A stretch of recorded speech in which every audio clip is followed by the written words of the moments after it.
Prezados alunos, sejam todos muito bem-vindos para mais uma aula de Física. Meu nome é Hugo Henrique, sou professor lá do município de Piraquara e vim aqui para dar um suporte para vocês ao longo dessas aulas. Mas antes de começar, um aviso para todos, né? Então aqui, ó, aos estudantes que estão assistindo as aulas pela televisão, entreguem as suas atividades na escola, como também podem resolvê-las pelo Classroom. Pessoal, é de suma importância que você entre em contato com a sua escola. Caso tenha algum problema, notifique a direção escolar, as pedagogas ou até mesmo os professores, que eles fazem os devidos encaminhamentos ali, mas não deixe de notificar, ok? Entre em contato com a sua escola em qualquer dúvida, certo? Então, vamos avançar ali para a nossa aula, sem mais delongas, me acompanhem na tela. Então, temos aqui o nosso quiz e olha o que ele diz aqui, ó. Associe os objetos como primários, luminosos, com a letra P, ou secundários e iluminados com a letra S. Vamos às nossas opções: vela, rocha, lâmpada acesa, sol, estrela, lua, planeta. Um tempinho para vocês pensarem na resposta aí.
Vamos lá então, prezados alunos. O que a gente tem que perceber nesse contexto é que um objeto luminoso é aquele que produz luminosidade, certo? É definido também como objeto primário.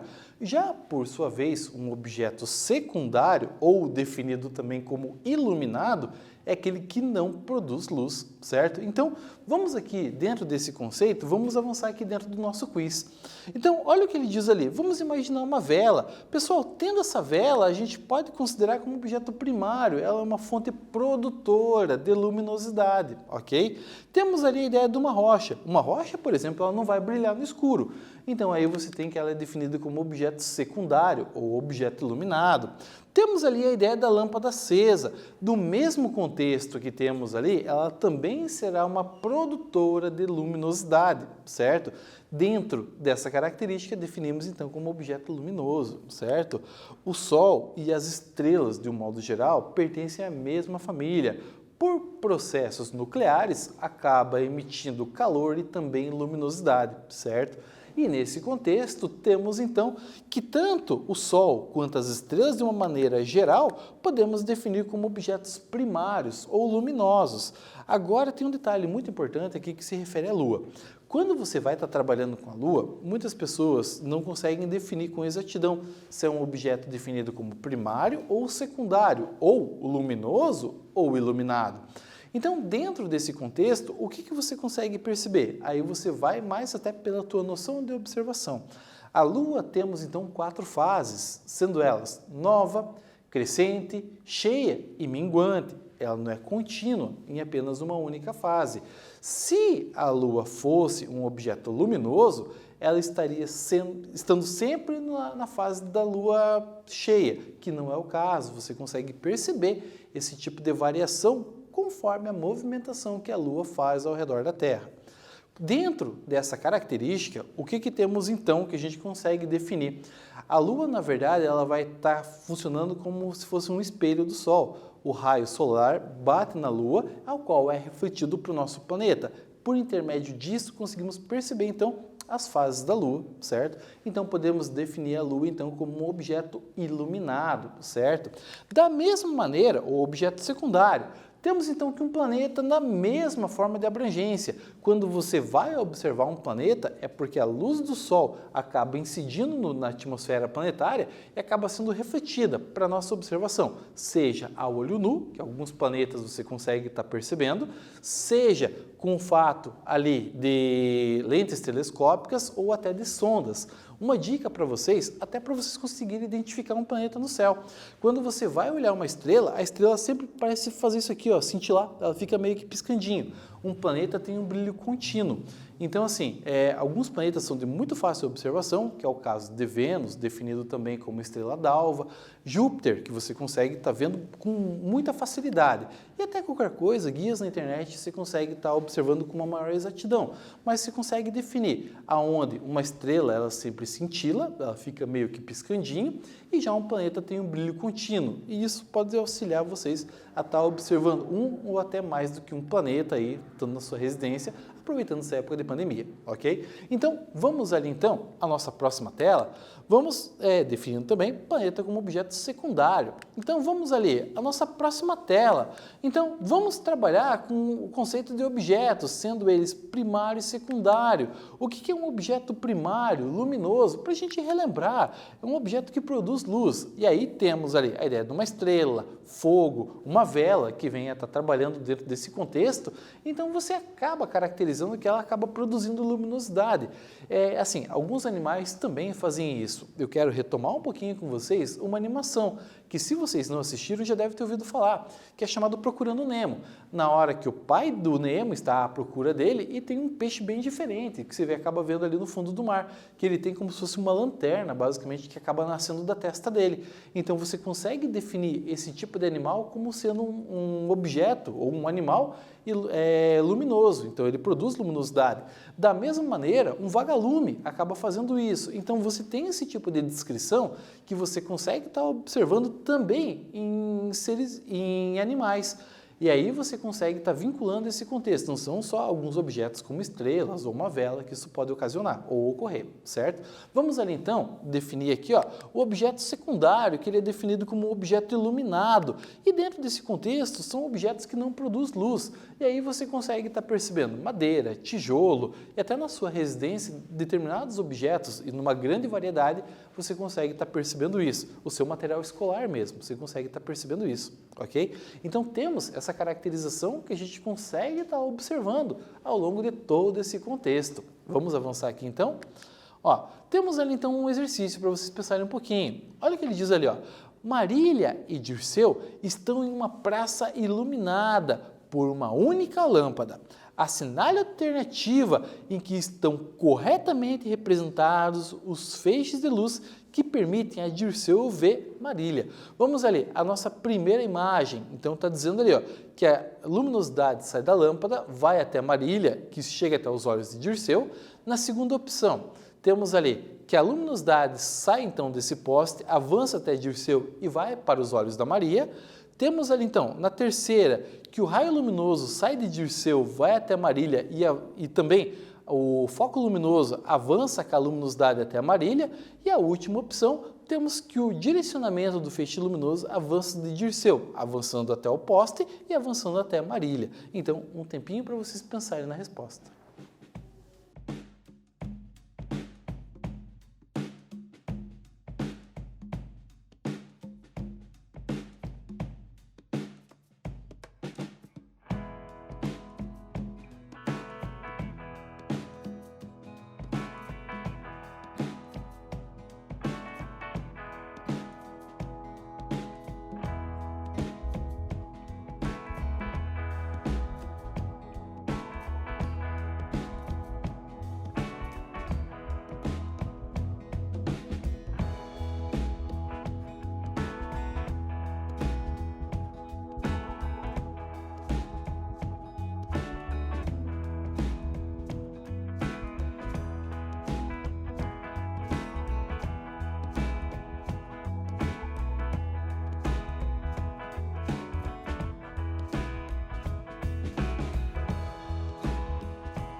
Vamos lá então, pessoal. O que está acontecendo na descrição dessa imagem?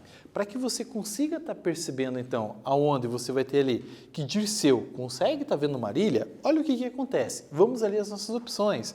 Temos ali então que o feixe luminoso ele vai avançar da lâmpada, que é a nossa fonte primária ou objeto luminoso.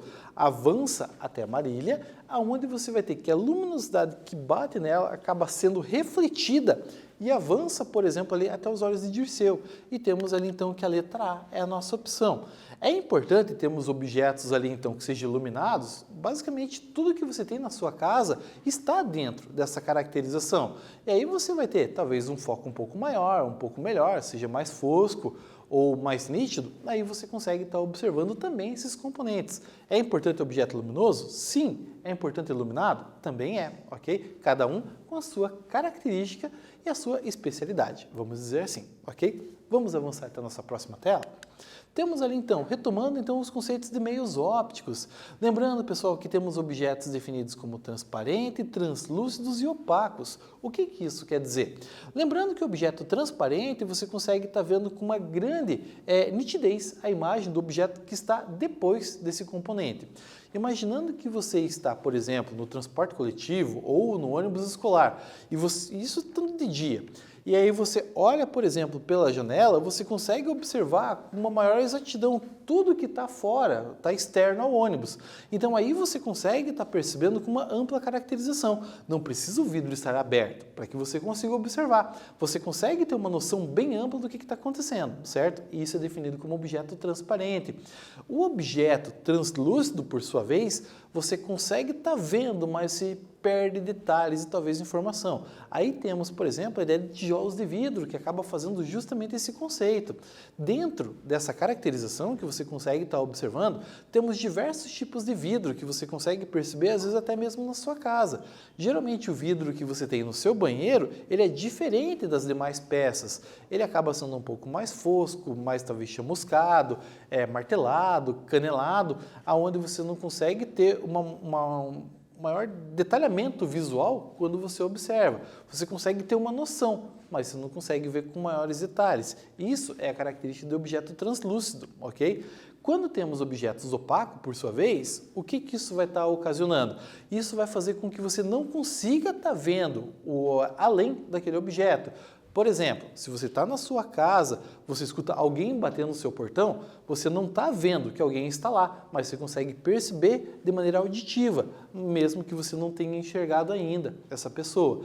Então, assim, às vezes você pode estar com a cortina fechada, você pode estar assim nos fundos da sua casa, mas você consegue ter uma percepção que às vezes alguém está lá. Então você consegue estar ouvindo e depois você consegue estar observando essa pessoa, ok? Então temos esse contexto. A imagem aqui na tela vai abordar um pouquinho melhor isso.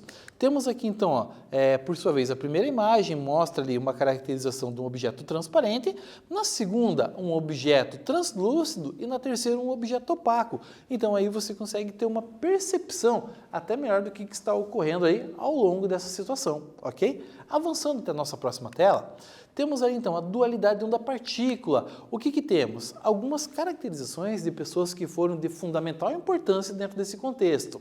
O primeiro deles foi Christian Huygens, onde ele acabou abordando que a luz tinha uma característica talvez um pouco diferente, e isso foi creditado por experimento de Thomas Young. Então, o que aconteceu? Mostrando a característica ondulatória da luz. Nessa característica ondulatória, o que você consegue perceber? Que a luz ela vai estar funcionando ou ela vai estar ocasionando toda a situação e toda a característica onde ela consegue estar contornando obstáculos. E aí você tem a ideia de uma fenda, por exemplo, por onde ela passa. Mas aí você tem que perceber com bastante nitidez o conceito que você vai estar trabalhando também com o comprimento de onda, que ele tem que estar adequado, que ele consiga estar passando naquele componente, ok? Temos aqui então o que chamamos de difração. Temos também Isaac Newton, Albert Einstein e Max Planck, que defendiam a característica que a luz ela conseguia estar se comportando como se fossem pacotes de informação avançando. Esses pacotinhos de informação, trabalhamos com um nome definido como fóton e dentro desse contexto você consegue estar caracterizando essa situação ali também trabalhando com o conceito de partícula. Não é descartado nenhuma possibilidade, nem a outra, as duas são vinculadas no que chamamos então de dualidade onda-partícula. Você pode explicar a luz por característica de ondas e também por intermédio de partículas, ok? Então temos essa caracterização dentro de todo esse contexto. Avançando então para a nossa próxima tela, temos aqui então ó, mais um quiz. Olha o que ele diz ali. Qual dos fenômenos a seguir não pode ser explicado da óptica geométrica, por interpreta a luz como uma onda? Vamos ali. Então, reflexão, refração e difração. Um tempinho então para vocês pensarem na resposta.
Vamos lá então, pessoal. Lembrando que quando a gente vai estar trabalhando dentro desse contexto, o que a gente vai estar trabalhando com a característica ondulatória da luz, chamamos então de difração, ok? Então, isso é a característica que acabamos de ver aqui, onde você vai ter o contexto onde você consegue estar vinculando a luz como uma onda, ok? Então, vamos avançar aqui, ó. Olha, vamos retomar um pouquinho dos princípios da óptica geométrica, lembrando que o primeiro desses princípios nos diz ali, ó, a propagação retilínea da luz, onde a luz em um meio homogêneo e transparente, a luz se propaga em linha reta, lembrando que o meio homogêneo é só aquele meio que você está analisando. Se o feixe luminoso ele está avançando pelo ar, é só pelo ar que ela está passando. Se é na água, é só pela água, certo? Se é pelo vidro, é apenas pelo vidro. Então, a gente vai estar vinculando dentro desse contexto, ok? O segundo contexto que temos ali, então, a segunda definição, é a independência dos raios luminosos. Imagina que você tem um show e dentro desse show você vai ter diversas fontes luminosas ali que vão estar transitando e passando uma pela outra.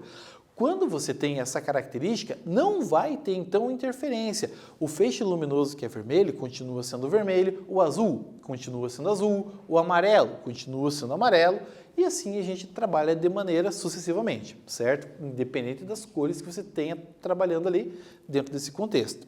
Então temos também aqui ó, o conceito da reversibilidade de raios luminosos e aqui nesse contexto a gente consegue estar trabalhando com a ideia da definição do espelho. Então nesse espelho, se você está em um ponto da sua casa, você olha pelo espelho, você pode ver seu irmão, por exemplo, em outra peça da sua casa. Da mesma forma que o seu irmão pode estar olhando por intermédio do espelho e está te vendo. E assim você pode fazer com o seu pai, com a sua mãe. É até interessante essas brincadeiras ali que você consegue estar vinculando o seu ângulo de visão com o que você quer estar observando, ok? Então tem essa característica ali. Vamos voltar à nossa tela então? Temos aqui então um exercício e olha o que ele diz ali, ó. Há um fenômeno celeste que ocorre quando a Lua penetra totalmente ou parcialmente no cone de sombra projetado pela Terra, em geral, segundo visível a olho nu. Isso ocorre sempre que o Sol, a Terra e a Lua se encontram próximos ou em perfeito alinhamento. O texto indica que ocorreu um fenômeno. E que fenômeno é esse? Temos ali então, letra A, estrela cadente, letra B, eclipse solar, letra C, nascer da Lua e letra D, eclipse lunar. Um tempinho para vocês pensarem na resposta.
Temos aqui então, prezados alunos, vamos entender um pouquinho cada um desses contextos, tá? Primeiro deles ali, estrela cadente.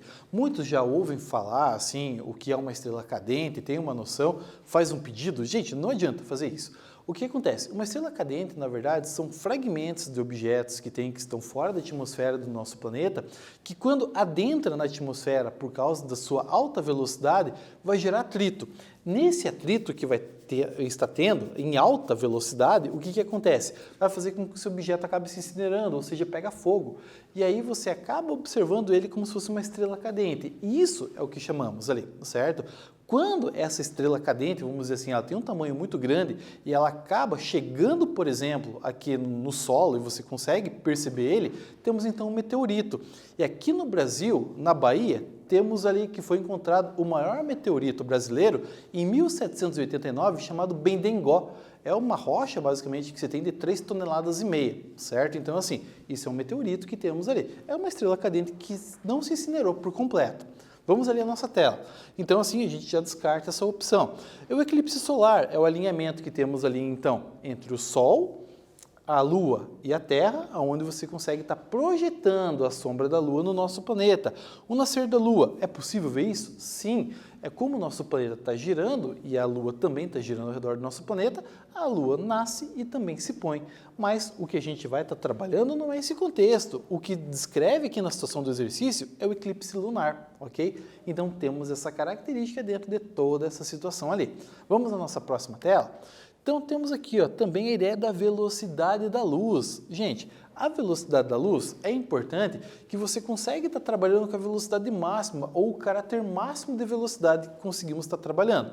Velocidade essa de aproximadamente 300 mil quilômetros por segundo. Então, assim, em um piscar de olhos seus, a luz consegue dar 7,5 voltas no nosso planeta. É extrema essa velocidade que temos ali. Então, assim, dentro dessa caracterização, e se a luz viajar ao longo de um ano? Temos então o ano-luz.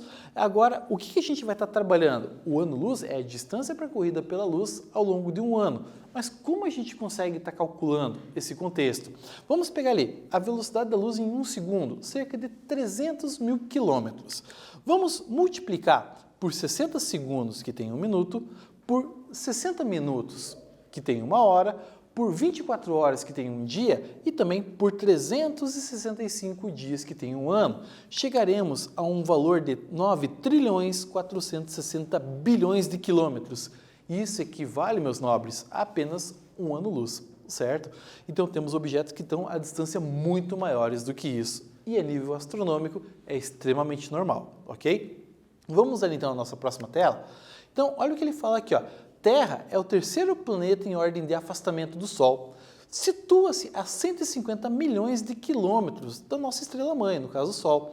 Em quanto tempo a luz solar demora para sair da estrela e chegar até o nosso planeta? Detalhe, velocidade da luz de 300 mil quilômetros por segundo. Um tempinho, então, para vocês realizarem essa atividade.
Vamos lá então. O que temos aqui como referência para que você venha estar trabalhando nesse contexto? Vamos lembrar a primeira fórmula que vocês viram na física. Então aqui temos a velocidade média igual a distância pelo tempo. Como eu quero isolar o tempo, então temos ali então o conceito da distância divididos pela velocidade. Vamos substituir os valores. Lembrando que 150 milhões, você terá o número 150 seguidos então por 6 números zeros, não esqueçam disso. Temos ali então divididos por 300 mil. Números muito grandes é difícil para você estar trabalhando, simplifique, mas simplifique sempre por onde tem a menor quantidade de zeros possível. Então assim, ó, como embaixo temos 5 zeros, simplifica 5 zeros embaixo com 5 zeros que temos em cima. E aí temos ali então 1.500 divididos por 3. Ao efetuar essa divisão, teremos então 500 segundos. Bacana? Você tem a informação, só que às vezes você não consegue estar trabalhando com ela. Vamos jogar no contexto que fique mais fácil para a gente trabalhar, que é o contexto de minutos.